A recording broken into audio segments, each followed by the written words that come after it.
Mauricio, muchas gracias por estar por acá. Siempre un gusto. ¿Cómo tenemos todo este despelote de ya no soy Pachacuti, ya no soy Partido Socialista? ¿Los políticos se toman en serio las elecciones o los puestos a los que quieren llegar? Nuevamente, buen día y un saludo a todos quienes nos siguen a través de Café La Posta. Si en este país la política se tomara en serio, creo que no estaríamos viviendo una coyuntura como la que enfrentamos. A muchas personas lo único que les interesa es el poder. Ustedes hablan de reparto, otros hablan directamente de corrupción y se origina en ello, en tener poder, poder de designar, poder de controlar instituciones. Poco o nada se dice de lo que significa la gestión pública, servir a los ecuatorianos. ¿Qué puede hacer un presidente para cambiar la vida de la gente? ¿Qué puede y debe hacer un gabinete de ministros para cambiar la vida de la gente? No invitarte a rezar para que el diluvio sea más tranquilito, o no lavarse las manos y decir que pues la contratación pública es muy difícil y que te sientes a esperar a que la policía esté equipada dentro de 1 año y medio o de 2 años. ¿Qué nos van a decir en esta elección? Que nos van a cambiar la vida en 1 año y medio. ¿Y qué se puede hacer en 1 año y medio? Muy poco. Y hay que decir claramente que muy poco, tanto en el Ejecutivo como en el Legislativo. Muchas de las cosas que se estaban tramitando en la Asamblea Nacional, Jeff, entraron a una congeladora producto de la disolución de la Asamblea. Por ejemplo, leyes que estaban ya en proceso de tramitarse, que se estaban discutiendo en primer y en segundo debate en el Pleno de la Asamblea Nacional, listas y en agenda. Procesos de fiscalización que estaban en marcha, pero todo ha quedado en una congeladora a propósito de que ya no hay órgano legislativo. No es que vienen para ese 1 año y medio 137 personas, sean las mismas que ya estuvieron o varíen un poco, y es borrón y cuenta nueva. Hay una agenda que hay que continuar. Y probablemente no faltará el que asuma entonces la presidencia de la Asamblea y diga que hay que construir una nueva agenda colaborativa y 1000 cosas para perder tiempo. Así es que ni siquiera será 1 año y medio efectivo. Nos dirán también que pues corresponden las vacancias y demás temas.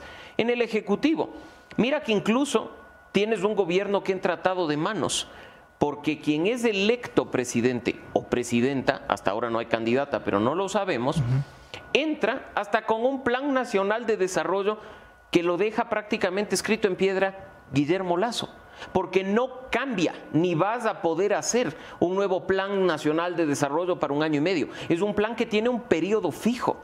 O sea, lo que vamos a elegir necesariamente va a ser un presidente de transición, un gobierno de transición. Es un gobierno de transición, indudablemente. Es una asamblea de transición, indudablemente. Porque hay que considerar, Jeff y amigos, un elemento adicional. Probablemente el presidente se posesione en noviembre de este año, si hay una segunda vuelta, lo ha dicho el Consejo Nacional Electoral. Diciembre es mes muerto, Navidad, fiestas y demás temas. Cierres presupuestarios. Enero es el golpe después de pasar Navidad. En febrero ya nos convocan a las nuevas elecciones. Porque ordinariamente el Consejo Nacional Electoral necesita un año para poder organizar una elección que está prevista para febrero de 2025. Entonces llegará febrero de 2024, cuando el nuevo presidente esté dándose cuenta de todos los cargos que tiene que designar, por ejemplo, y ya estarán convocando a una nueva elección presidencial y legislativa. Entonces estamos frente a una situación muy compleja y creo que lo más importante es que los ciudadanos dimensionemos lo que eso significa para procurar elegir bien y no dejar que nos compren con espejitos. Y que después estén asambleístas del roben bien, del ministerio. Bueno, esos van a estar. Y no me sorprendería tampoco que hasta sean ratificados y aparezcan para el 1 año y medio, ¿no? Diciendo que lo hicieron muy bien, que presentaron grandes proyectos de ley o que estuvieron siempre atentos a lo que nos ocurría a los ecuatorianos. Creo que nosotros, como tú bien decías, seremos quienes saquemos nuestras propias conclusiones. Vamos, antes de pasar con Javi Dome, que tiene una serie de interrogantes alrededor del tema legislativo, quiero cerrar con las candidaturas presidenciales o los precandidatos que ya se ven. ¿Cómo ves cada uno de los perfiles? ¿Cómo ves a Jan Topic, por ejemplo? Empecemos por ahí. En lo personal, y te consta, he sido muy crítico de un gobierno que parecería ser el que emula el señor Topic, o el que pretende emular, que es el del Salvador. Así es que vería yo con mucho temor a una persona cuyo único interés es entrarle con todo a la inseguridad, no digo que no sea importante, dejando de lado elementos fundamentales que hemos sido súper críticos hasta en este espacio y con otros analistas y personas que ejercen opinión, que es la institucionalidad y el Estado de Derecho. Pero es el discurso que hoy por hoy la gente va a comprar. Y es el discurso que van a tener todos los candidatos presidenciales sin excepción. Eduardo Maruri habla de seguridad. Fernando Villavicencio habla de seguridad y por eso habla de Patricio Carrillo como uno de sus candidatos principales. No puede. ¿Quién sabe cuál de los dos Noboa quede después de la disputa familiar? También hablará de seguridad. Y no sé, pues después Otto hablará de seguridad. ¿Por qué? Porque si alguien con 2 dedos de frente decide correr por la presidencia de la República, sobre la base de información y de datos, no se puede hacer política sin datos, se dará cuenta que la inseguridad es la prioridad número 1 para el país. Si todos van a dar este discurso de seguridad para la gente, ¿cuál es el factor diferencial que podría marcar una ruta distinta para que uno descienda o uno marque la diferencia? Hay que ver la hoja de ruta que nos plantean. Que no nos hablen en el aire de seguridad. Vengo a darles seguridad. Vengo a darles, he escuchado hoy en la mañana a otro candidato que dice, lo que quiero es que la gente camine tranquila por las calles. Y tú le preguntas, ¿cómo? Y te dice, pues bueno, tengo la posibilidad de traer expertos internacionales. ¿Quién dijo eso? Un candidato. De gana le hacemos publicidad acá.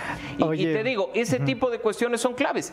Yo creo que no hay que dejar que quienes van a ser candidatos presidenciales insulten nuestra inteligencia y vuelvan a caer en esos discursos demagógicos, populistas, lastimeros, para convencernos de rayar la papeleta en su favor. Si hablamos de no llegar al insulto de la gente, al insulto de la inteligencia de la gente, ¿el gobierno tiene chances? Ninguno. Y yo creo que sería un suicidio. He escuchado a algunos voceros de gobierno mencionarlo en las últimas horas, que Guillermo Lasso corra por una ratificación del cargo. Porque tiene que completar el periodo. Y ayer escuchaba a un vocero, de nuevo, no es necesario hacerles publicidad personal, luego terminan de candidatos, que decía que la popularidad de Guillermo Lasso se ha incrementado incluso antes de la muerte cruzada y que llega a unos niveles, casi le faltó decir, históricos, del 20%. Pero una cosa es aceptación. Habrá que ver credibilidad, confianza, que ya sabemos las cifras, o incluso, como el propio gobierno tiene en sus manos, esas encuestas de intención de voto, en las que otra vez se repite una cifra de un dígito y bastante bajo, ¿no? Entonces, creo que si hablamos de no dividir, si hablamos de tratar de unificar tendencias, de presentarle al país alternativas de acuerdo nacional, sería estúpido que el gobierno nacional corra. Y un detalle que no es menor, ojalá las organizaciones políticas, le escuchaba hace un momento a Sofía Sánchez y durante estos días se ha escuchado a muchos hablar de la lista, nuestra lista, la lista de nuestro movimiento. Tan o más importante es hacer alianza para una candidatura presidencial que para la lista de asambleístas. Mira que el mejor resultado palpable para los electores es el de Guillermo Lasso. Si en las presidenciales, Creo y el Partido Social Cristiano fueron juntos, podían haber ido también en las legislativas y el resultado se potenciaba. No obtenían 12 los legisladores de Creo y 16 los del Partido Social Cristiano, 28 en total, sino que hubieran superado los 32 legisladores por el método de asignación de escaños. Así es que ojalá la reducida inteligencia de nuestros políticos salvadores de la patria y mesías populares no se enfoque solo en la presidencia, sino que también apunte a esa tan desprestigiada asamblea que hoy más que nunca necesita que no haya votos en venta, que no haya camiseteros y que no haya personas que simplemente estén ahí para negociar su cuotita de poder en función de la decisión legislativa. Oye, cierro con el correísmo. Figuras que suenan, que no se terminan de consolidar. Rabascal, Arauz y ahora Luisa González. El correísmo arranca con una buena base electoral. El correísmo tiene una buena base electoral, o sea, es iluso decir que no. Lo analizamos acá, recordarás tú, cuando las elecciones seccionales... O sea, sea el perfil que sea, arranca con... Y ese voto duro es el que le ha permitido ganar los gobiernos seccionales, no porque sea abrumador ni contundente el porcentaje, sino porque del otro lado salen divididos. Y un elemento que hay que tener en cuenta, aún no se sabe quién es el candidato correísta, pero hay algunas señales que la gente del círculo más cercano al expresidente Correa manda, y tú habrás visto quizá esa publicación de los hermanos Alvarado a propósito de Luisa González. Ajá. La primera imagen es muy clara en poner una cualidad que no todos en el correísmo tienen: lealtad. Están buscando una persona leal, una persona que no se vire, una persona que incluso en campaña esté dispuesta a hacer lo que el Todopoderoso le diga. O sea, Rabascal y Arauz no tienen ese perfil de lealtad. Yo creo que hay que remitirnos a la segunda vuelta del 2021, donde Arauz tú recordarás, sacó a los Arauz y Alvarado. Rabascal tomaron sendas distintas, campañas separadas, comunicación diferente, con lo cual, por mucho que se diga yo soy orgánico, sabemos cómo se deciden las cosas a la interna, y de nuevo creo que la lealtad terminará primando en quien ponga candidato, y ese candidato parte con una base de voto duro y consolidado que no es despreciable. Vamos a seguir conversando, Mauricio. Le doy la palabra a Javier Montenegro y Doménica Ibanco, que tienen más inquietudes. Hola Mauricio, ¿cómo estás? Bueno, primero acabo de ver hace pocos minutos, y a lo mejor tu reacción también nos sirve, que Dora Ordóñez deja el Ministerio de Transporte y Obras Públicas porque dice que no alcanzan las oraciones. Ella entró hace un mes y medio. ¿Qué muestra esto en la estructura evidentemente debilitada del gobierno nacional? Por un lado, habrá que esperar a ver si Dora no se candidatiza también. Termina quizá corriendo por la Asamblea Nacional. Recordemos que estuvo de candidata para la prefectura de la SUAY. Los intereses político-electorales de cada uno de los ciudadanos son legítimos.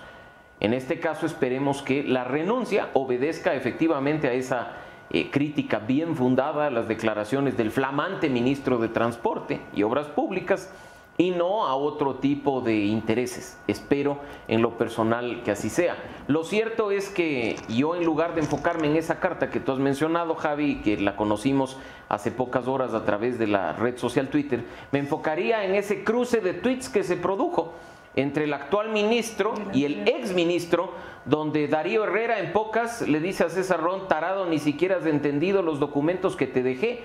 Pensaste que eran 120 millones de dólares, cuando son 120 proyectos por miles de millones de dólares. No me hagas quedar mal, en definitiva. Mira que incluso esa transición entre quien sale y quien entra en un gobierno como este no se da de la mejor manera. ¿Y quiénes terminamos pagando los platos rotos? Nosotros, los ecuatorianos. Mira que el sistema vial del Ecuador, hay que decirlo, hoy es un desastre.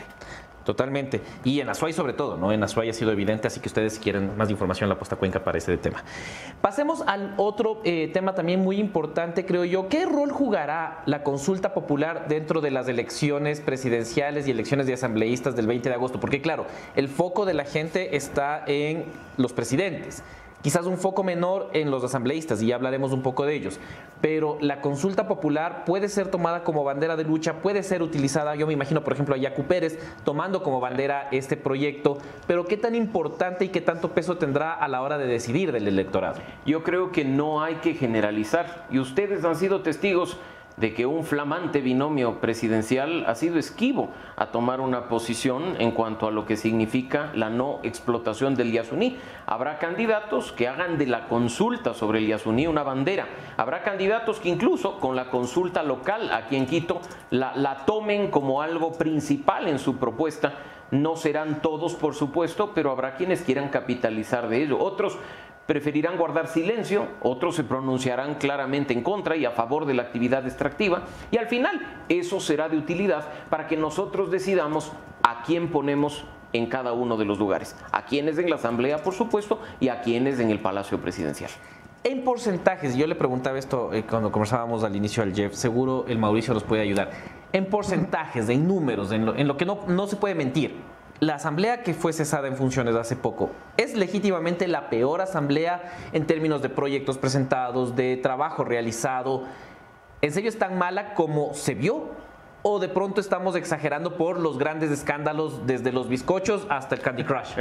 Mira Javi, que cuando he mencionado yo incluso qué calificación le doy a la asamblea que fue disuelta por el presidente Guillermo Lasso, algunos se escandalizan porque esperan que uno le dé 0. Y lo cierto es que no, que hubo cosas positivas en la asamblea que se fue a su casa. Pero como bien lo has dicho tú, Eso de las 6,000 condecoraciones hasta porque vuela la mosca, eso de las largas discusiones sobre cuán sabroso es el bizcocho o cuán energética es la guayusa, hacen que los ecuatorianos digamos, se está perdiendo plata, no me siento representado, es una asamblea que pierde el tiempo.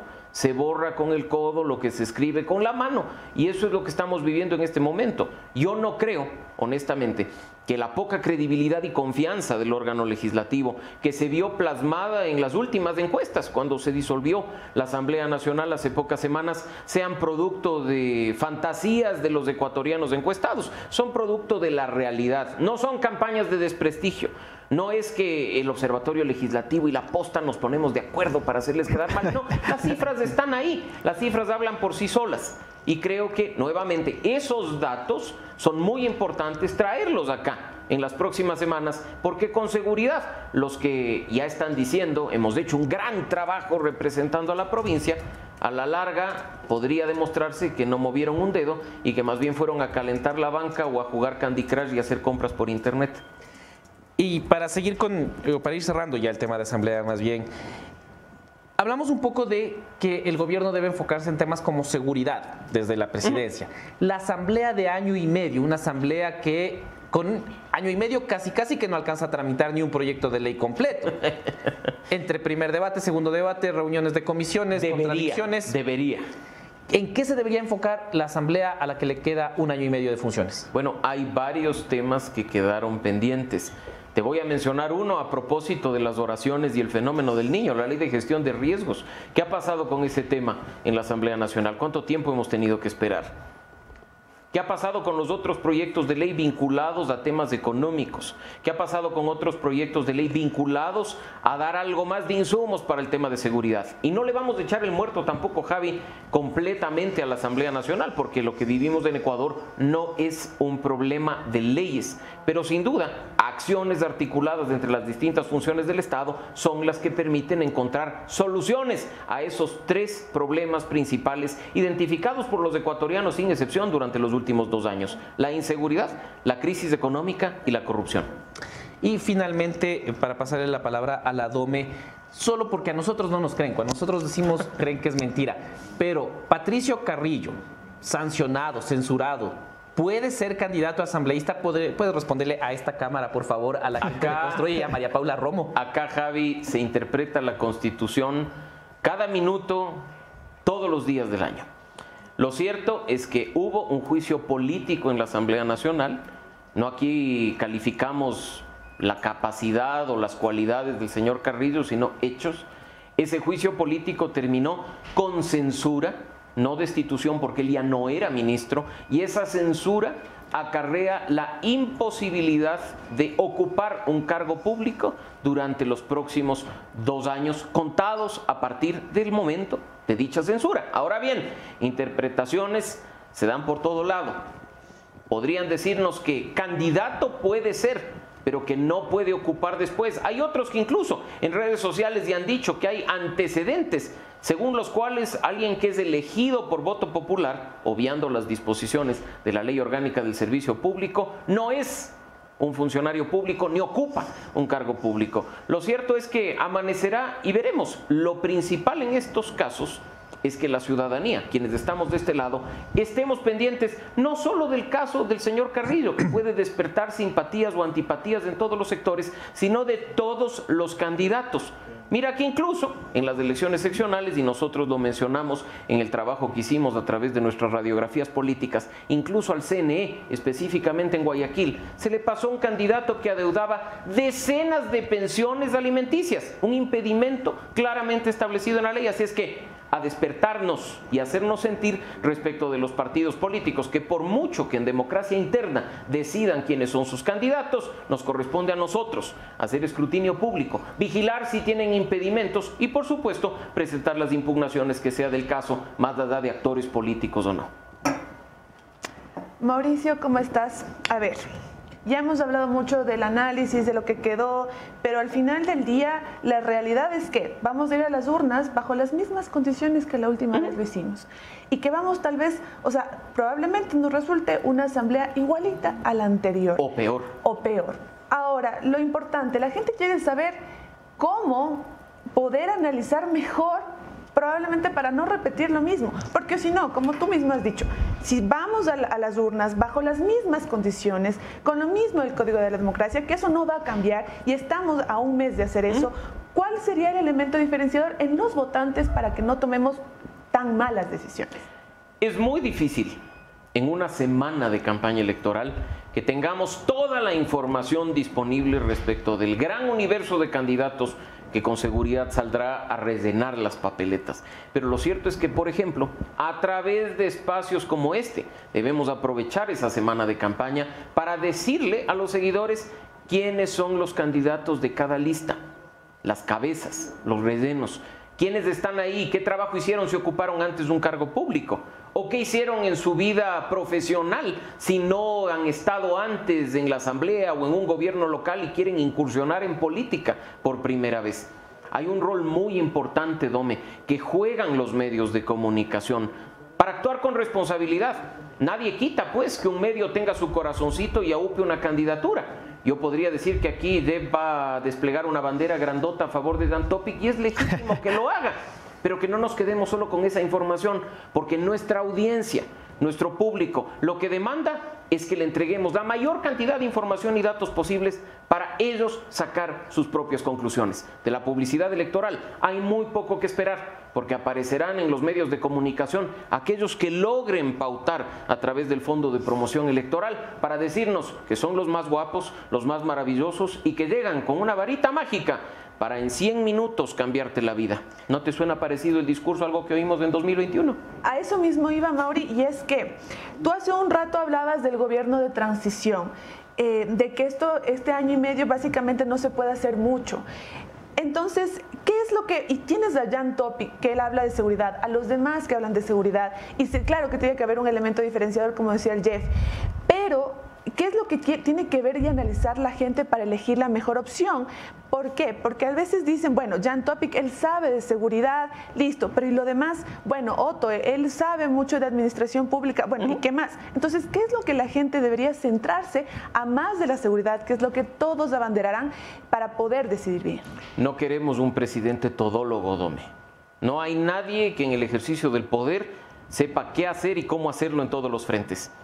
¿Por qué no empezamos en espacios como este a invitar a los candidatos presidenciales a que nos digan quiénes son sus equipos de trabajo? Perfecto. El señor Topic es experto en seguridad. ¿Quién va a trabajar con usted de economía, señor Topic? ¿Quién va a trabajar con usted vialidad y obras públicas? ¿Quién se va a encargar de salud, de educación, que son otras demandas de los ecuatorianos? Fernando Villavicencio conoce de lucha contra la corrupción. Perfecto. ¿Quién le va a apoyar a usted, señor Villavicencio, en materia de seguridad? Y podríamos hacer lo mismo con todos los candidatos, porque no nos olvidemos que no estamos votando únicamente por el candidato presidencial, sino por su círculo, que va desde los financistas hasta los cuñados, hasta los familiares incómodos, hasta aquellos que incluso después son perfectos desconocidos, pero colaboraron contigo en la función privada. Ya lo vivimos, y no solo en este gobierno, sino en los anteriores. Hay que empezar a ir más allá, a no limitarnos en espacios de entrevistas a decirle, a ver, cuénteme su plan de gobierno, sino a exigir un poco más, porque el plan de gobierno de todos los candidatos, sin excepción, suena bonito y viene a satisfacer las demandas de los ecuatorianos. Empecemos a entrar más y sobre todo, Dome, no exijamos cuestiones que sabemos que en un año y medio no se van a poder cumplir. Y tampoco perdamos de vista que hay un elemento fundamental para que se ejerza un buen gobierno o haya mayor probabilidad de un mejor ejercicio: la integridad, la ética y la transparencia. El que en este momento, siendo candidato, es incapaz de rendir cuentas por lo que ha hecho en su vida, olvídate que no va a hacerlo cuando esté en el poder. Y para finalizar, también hablar del tema de los decretos ley. ¿Tú qué opinas? Estos dos primeros que se han enviado a la Corte Constitucional, no hay tiempos, conversaba yo contigo en días previos, no hay plazos, no hay procesos. Habla la Corte de por qué es urgente la reforma tributaria. Sobre esa base, ¿cómo tú ves el futuro de los próximos meses y los próximos decretos que se van, obviamente que se van a lanzar por parte del Ejecutivo? ¿Tú crees que la Corte Constitucional, cuál sería la posición de la Corte en este caso? Mira, poco se ha dicho sobre el real trabajo que está haciendo la Corte Constitucional. Yo me ratifico a título personal que es quizá uno de los últimos bastiones de institucionalidad que le quedan al país. Hoy hay muchas personas que se llenan la boca hasta de insultos contra la Corte Constitucional por lo que está haciendo. A mí me ha asombrado en los últimos días ver ingenieros y ver economistas haciendo análisis de derecho constitucional. Respeto, por supuesto, su libertad de expresión, pero sería bueno que profundicen respecto de la materia, no solo sobre criterios superficiales que nada tienen que ver en la materia. ¿Qué está haciendo la Corte? Delimitando acciones, Dome. Porque ya ha quedado claro que el día de mañana un presidente que se levanta de mal humor, si a su criterio la Asamblea le está bloqueando el Plan Nacional de Desarrollo o está generando una grave crisis política y conmoción interna, firma un decreto ejecutivo y los manda a su casa. No hay otro elemento que considerar, dicho por la propia Corte Constitucional. Lo que se está haciendo hoy es impedir que en caso de producirse una disolución de la Asamblea en el futuro, venga otro presidente con tintes autoritarios, como los que ya conocemos, y vía decretos ley de urgencia económica resuelva cualquier barbaridad en perjuicio de los ecuatorianos. Eso es lo que está haciendo la Corte, estableciendo procedimientos, estableciendo lineamientos que, como conversamos contigo, en este momento no existen. Seamos críticos, por supuesto que sí, nos corresponde serlo, pero con responsabilidad, dejando por un momento de lado, al menos en esta situación extraordinaria, ese corazón político que late mucho más fuerte que el cerebro. Utilicemos un poco más la cabeza para exigir decisiones inteligentes, no para anticiparnos y criticar decisiones inexistentes. ¿Tú crees que la reforma tributaria es urgente? Yo te pregunto a ti si las reformas tributarias entran en vigencia en el siguiente periodo fiscal. ¿Es necesario hacerlo hoy, mañana? ¿Es necesario hacerlo este año? Por supuesto que sí. Pero incluso considerando tiempos, podría, no sé, y eso lo escucharemos en la audiencia, haber personas que digan, sí, es principal, qué bueno el contenido, pero no es urgente. Ahora bien, el término urgencia, utilizado incluso por la Corte Constitucional cuando ha hecho análisis previos en leyes reales discutidas sobre la materia en la Asamblea, han dicho que el carácter de urgente no busca vincularse a la materia propiamente dicha, sino al trámite más acelerado que se da en la Asamblea Nacional. Recordemos que así como Javi nos decía hace un momento que hay leyes que han tomado año y medio y 2 años, la Constitución y la Ley Orgánica de la Función Legislativa generan un trámite celerísimo para estos proyectos ley económicos que se tramitan con urgencia. Así es que acá creo que hay que sentarnos un poco, calmarnos y revisar lo que está pasando. Es una circunstancia extraordinaria, insisto, no hay lineamientos, no hay bases y tampoco debemos ver fantasmas donde no los hay. Mauri, ya mi última pregunta, ahí también lo que yo quisiera saber es, tú dices que en 1 año y medio obviamente el próximo gobierno no va a poder hacer mucho. ¿Qué puede hacer? ¿Qué se puede lograr? ¿Cuáles son, 3 o 4 cosas que se podrían hacer en ese año y medio y que sean de relevancia para el ciudadano de pie? Respecto de estos 2 primeros años, lo primero que espero es que haya un gobierno que ejecute. Uno de los mayores problemas que ha tenido este gobierno, el actual, se refiere a los niveles de ejecución presupuestaria. Lo hemos discutido con ustedes en espacios previos. Si los ecuatorianos a través del pago de impuestos estamos aportando tal cantidad de recursos al país, esperamos pues que al menos una parte de ellos se nos retribuya en salud, en educación y en obra pública. Los niveles de ejecución hoy son paupérrimos, son tristísimos. Ojalá haya un gobierno que en ese año y medio ejecute. Segundo punto, al ser un gobierno de transición, Dome, yo creo que hay que empezar a exigir diálogo y acuerdo. Palabras sí, satanizadas por un lado, prostituidas por el otro, pero es necesario empezar a trabajar sobre la base de consensos. Yo espero que no haya un gobierno de transición que nuevamente eche mano del discurso de la falta de gobernabilidad o de la asamblea opositora para justificar su ineficiencia. Que se discuta sobre principios y valores básicos en beneficio de los ecuatorianos de entre todos, no solo entre quienes piensan igual, sino principalmente entre quienes piensan distinto. Y finalmente, de nuevo, alguien que se enfoque en gobernar. Cuidado y terminamos eligiendo a una persona que entra a Carondelet en noviembre y en febrero ya pisa el acelerador porque se proyecta para las presidenciales del 25. No queremos ni debemos elegir a un presidente candidato con miras al cuatrienio siguiente. Okay. Mauricio Alarcón, director ejecutivo de la Fundación Ciudadanía y Desarrollo. Siempre Muchísimas gusto. gracias. Gracias,